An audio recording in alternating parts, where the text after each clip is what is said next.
Hello दोस्तों, जय श्री राम, राधे राधे, हर हर महादेव। स्वागत करता हूँ तुम्हारा हमारी अपनी यूट्यूब चैनल धार्मिक दर्शन में। तो आज हम बात करने वाले नाग पंचमी कथा। तो नाग पंचमी के दिन किसान की बेटी ने की नागों की पूजा।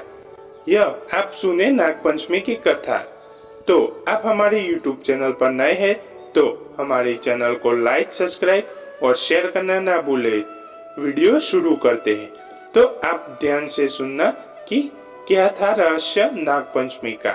तो नाग पंचमी कथा जैसे तो तैसा, एक किसान द्वारा नागिन के परिवार को जाने अनजान में हल चलाने समय मार देने का बदला नागिन ने उसके परिवार को डस कर लिया, परंतु किसान की बेटी ने नाग पूजा कर नागिन से पाया वरदान। तो यह था हाईलाइट। अब हम पूरी कहानी आपको ध्यान से सुनाते हैं, तो आप ध्यान से सुनना। सेवा और सद्भाव से न केवल हमें आशीर्वाद मिलता है बल्कि हमारे जीवन में सकारात्मक परिवर्तन भी आता है। नाग पंचमी का पर्व हमें प्रकृति और जीवन जंतुओं के प्रति सम्मान और श्रद्धा की भावना विकसित करने की प्रेरणा देता है। धार्मिक मान्यताओं के अनुसार नाग पंचमी के दिन अथवा सावन मास में धरती खोदने का कार्य नहीं किया जाता, क्योंकि सावन मास में सांप बच्चे देते हैं। भूमि में नाग देवता का घर होता है। भूमि खोदने से नागों को चोट पहुंचने की संभावनाएं अधिक रहती है।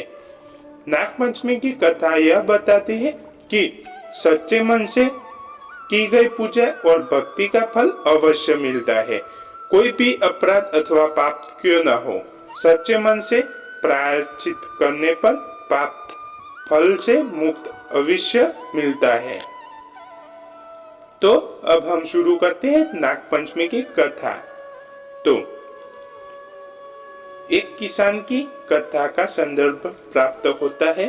परिवार के मुखिया किसान ने मनाही के बावजूद नाग पंचमी के दिन खेतों को जोतने का कार्य किया। वह हल बैल लेकर खेत पर पहुंचा, खेत जोतना शुरू किया। तभी अनहोनी जो घटित होनी थी घटित हो गई।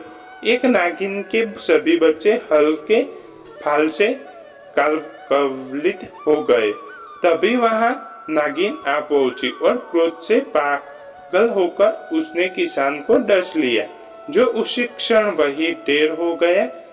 उसने जैसे को तैसा नीति के मुताबिक फैसला लिया कि किसान ने चूंकि उसके पूरे परिवार को मार डाला है, इसलिए वह भी उसके परिवार के सभी सदस्यों को मार डालेगी। किसान के घर पहुंचकर पूरे परिवार को डसने के बाद नागिन को पता चला कि किसान की एक बेटी है जो अपने ससुराल में है।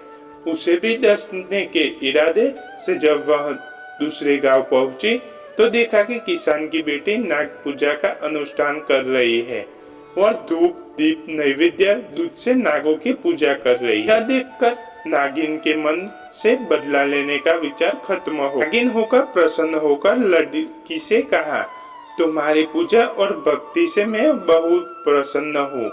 तुम मुझसे कोई वरदान मांग सकती हो।